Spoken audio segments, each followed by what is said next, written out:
If you're looking for the latest news, insight into what it means, and the sharpest opinion, there's only one station in Chicago where you can turn, and it's this one. We're AM 560. The Answer.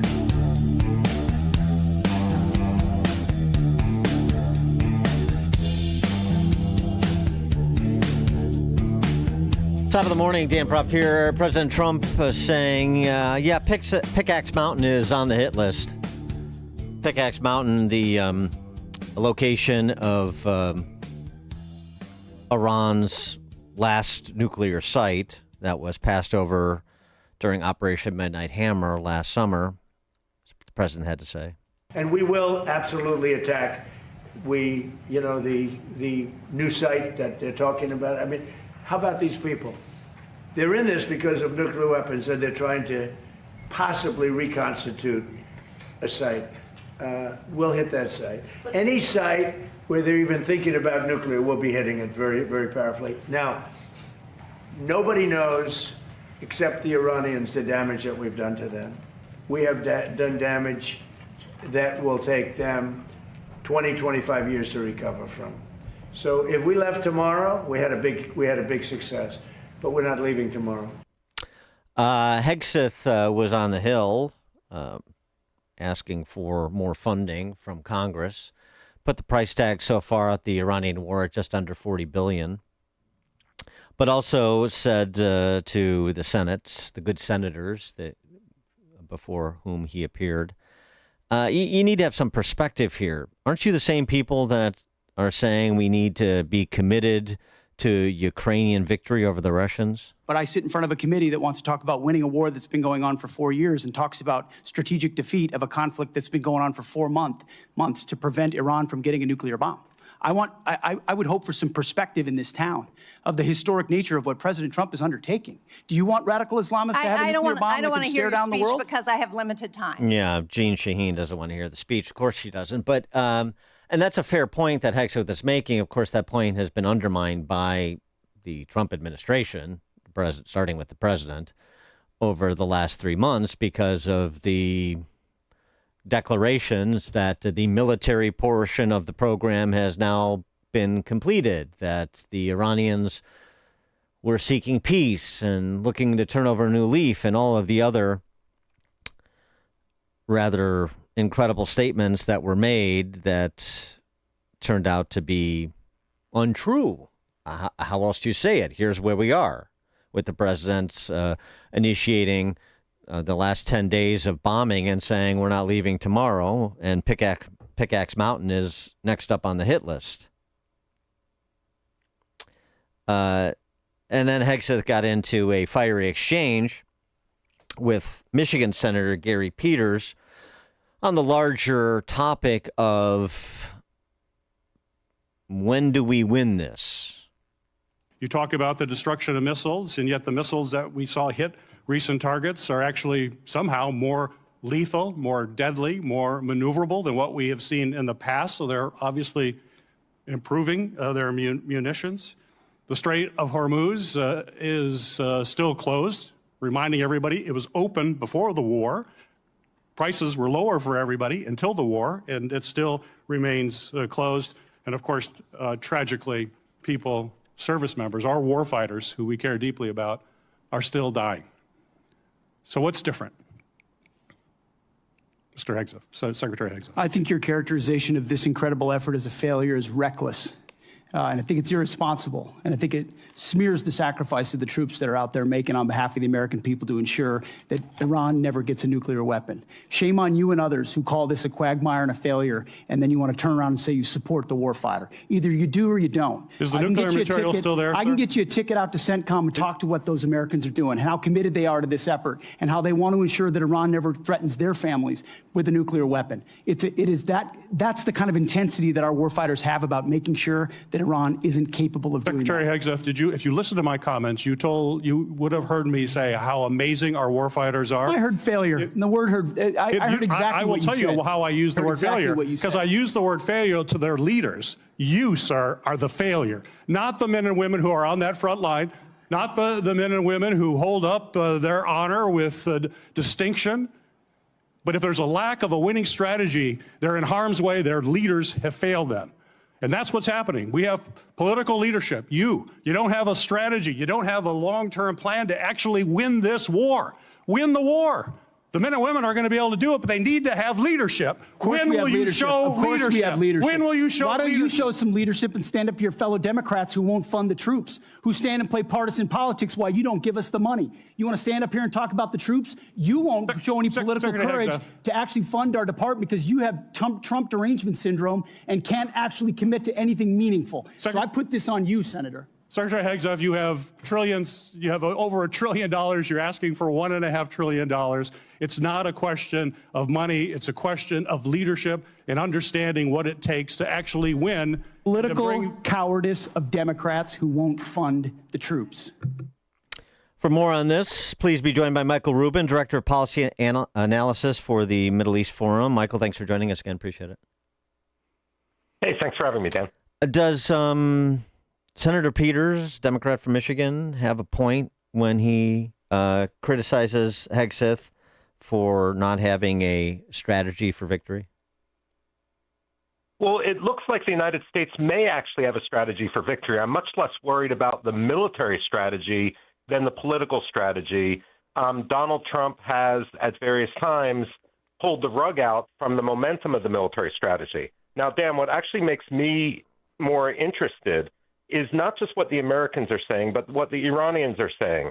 2 days ago, Abbas Araghchi, the foreign minister of Iran, gave a long-form interview on Iranian television, and what he said was astounding. First of all, he said that the Iranians had no intention of stopping their nuclear program and that the deals were just tactical to win some delay. Second, he said, we're lucky that the United States hasn't targeted the Supreme National Security Council, because if the Supreme National Security Council was hit, if every member was killed, the regime would collapse immediately. If I were Donald Trump, I would say, thank you very much, Foreign Minister Araghchi, for your suggestions on strategy. We will carry that out now.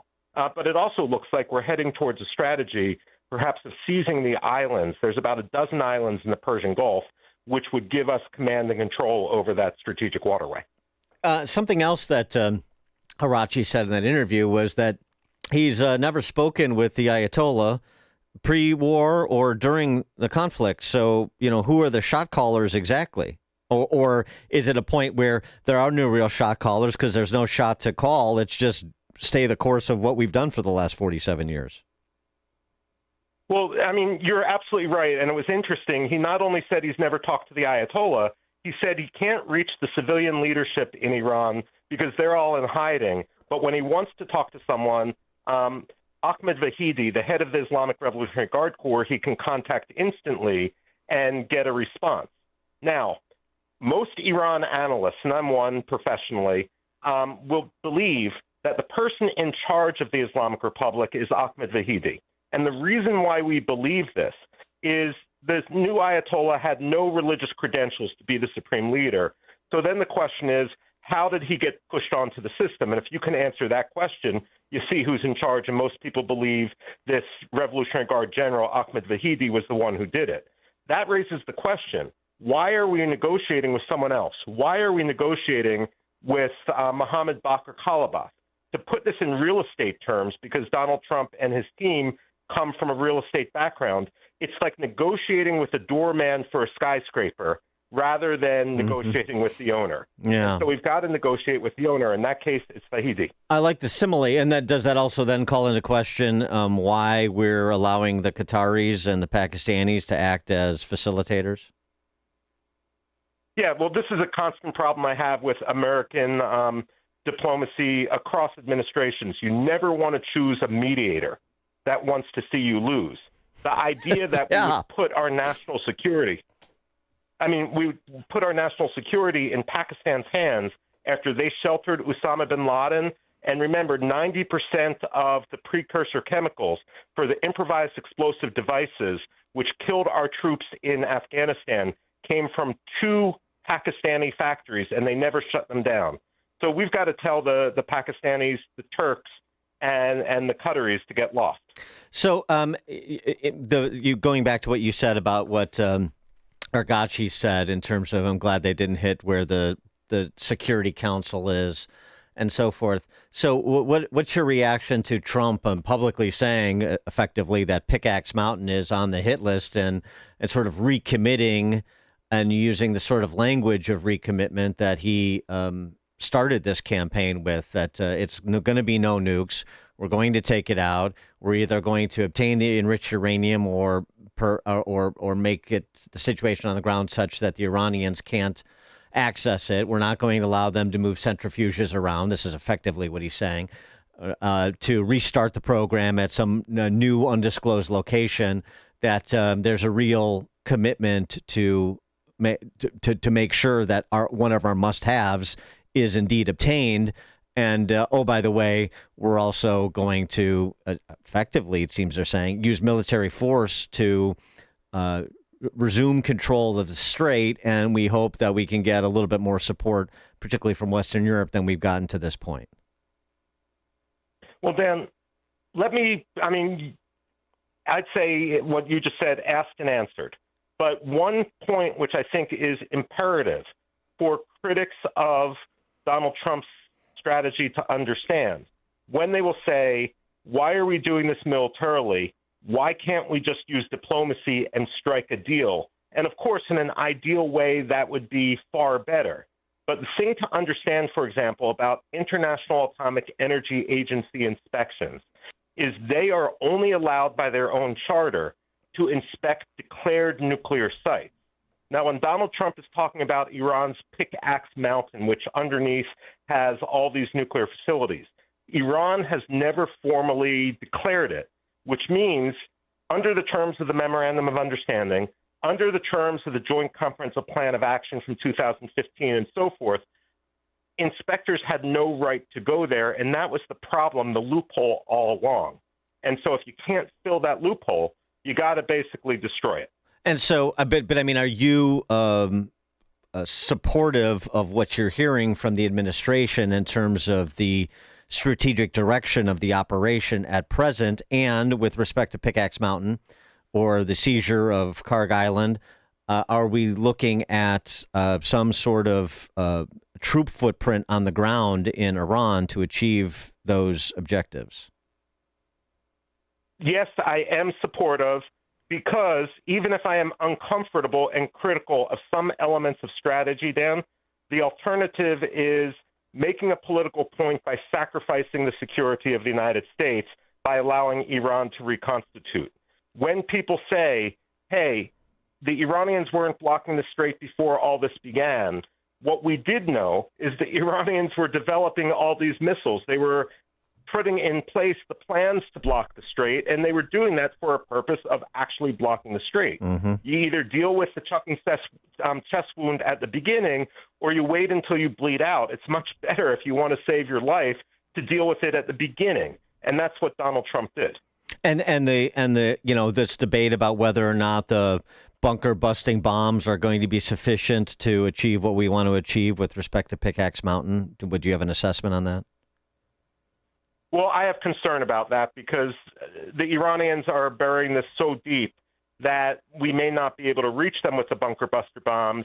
But what General Chuck Wald, who led the U.S. air campaign on Afghanistan, had pointed out is you don't need to completely destroy the site. You just need to destroy all the entrances and exits, completely destroy them, at which point the site becomes moot. And if it becomes a tomb for a couple hundred Iranian Revolutionary Guardsmen and nuclear scientists, I'm not going to lose any sleep. And something obviously the president wouldn't say out loud, but to your point about what Aragachi said, given the pivot that the Trump administration has made, that the president has made here, is regime decapitation something that you think is still plausible? I do think it's plausible in some way. Look, if you're going to negotiate with Abbas Araghchi, and given that the Revolutionary Guard has factions, if you're going to make that decision, what you've got to do is take out his internal opposition. Otherwise, you're bound for failure. That's where I'm critical of the strategy. You pick someone to negotiate with, and you undercut all of his opposition. Otherwise, you're just setting him up for failure and the whole process up for failure. Michael Rubin, Director of Policy Analysis for the Middle East Forum. Michael, thanks as always. Appreciate it. Hey, thanks, Dan. And he joined us on the alphawealthgroup.com answer line. Hear about the big stories of the day. then talk about them right here on Chicago's Morning Answer on AM 560. The Answer. The following contains a celebrity impersonation. Mr. President, we're seeing reporting that air conditioning systems are failing as temperatures rise. What